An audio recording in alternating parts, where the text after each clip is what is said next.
I now recognize Mr. Gimenez from Florida for his 5 minutes. Thank you, Mr. Chairman. And Ms. Acer, you were quoted in the Baptist News Global referring to the end of Title 42, and you said that the dangers facing asylum seekers are more acute than they were years ago when the Trump administration started these policies, and these policies have contributed to a worsening of the conditions that face migrants and people seeking asylum. Did you make that statement? I don't remember my exact words, but I probably did. Okay, thank you. Mr. Wolf, I believe, like my colleagues, that I don't believe that Mr. Mayorkas is incompetent. I think that he is derelict in his duty because I think everything that he's done is actually done on purpose. Do you share that view? I do. This is by design. Right. And so when, you know, I've been an administrator, and when I've made mistakes and I listen to my folks and say, hey, why didn't that go the way that I wanted it to, I would listen and say and kind of change things. But Mr. Mayorkas kind of doubles down. And so when, in the first days of the Biden administration, a bunch of policies that the Trump administration had put in place in order to secure the border were overturned, and then things started to go south in a really big way.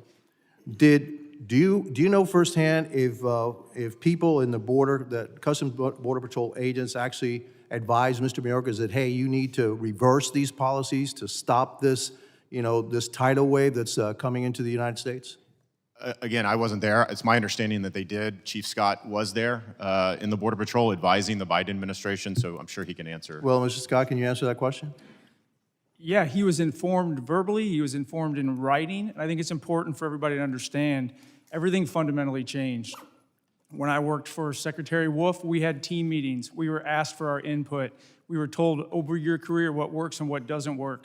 On January 20th, 2021, that all got shut off. DHS, the Secretary even went to the step of shutting down the integrated teams of career professionals that were brought into DHS ops to provide guidance. Our input was no longer solicited, and when my team and I gave it unsolicited, we were basically put in a box. They did not want to know what we had to say. They made it very clear, expedite processing and find new ways to let migrants into the U.S. That was the only agenda.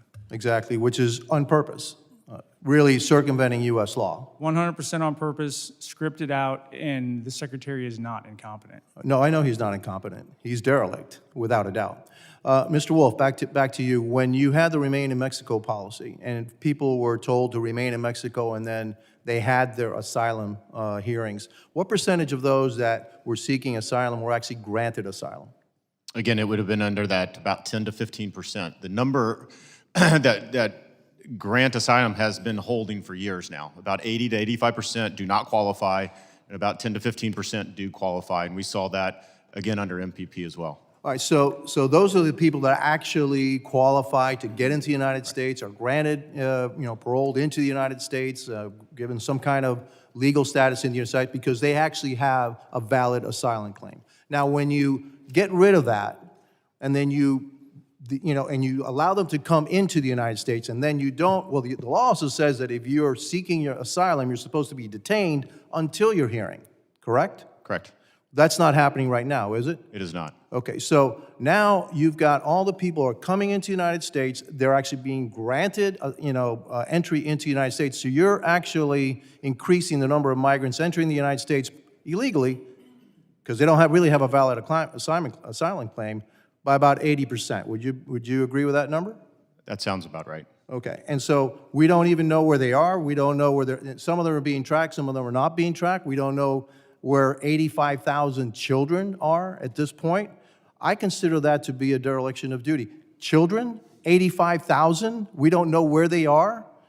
Did that ever happen under the Trump administration? 85,000, no, absolutely not. Again, you have an unaccompanied alien child crisis at the moment, 380,000. And so when if you happen to go to the baseball game tonight, that fills National Stadium almost 9 times. That's how many children that have come across that border that have no parent, have no guardian, that have been smuggled by these Mexican cartels at the behest, sometimes of their parents, because they know that if they get across that border, they will remain here in the United States. And it is a terrible journey. You are subjecting them to just horrific conditions, and it needs to end. and the Democrats dare to call what happened during the Trump administration inhumane. My time is up. I yield back.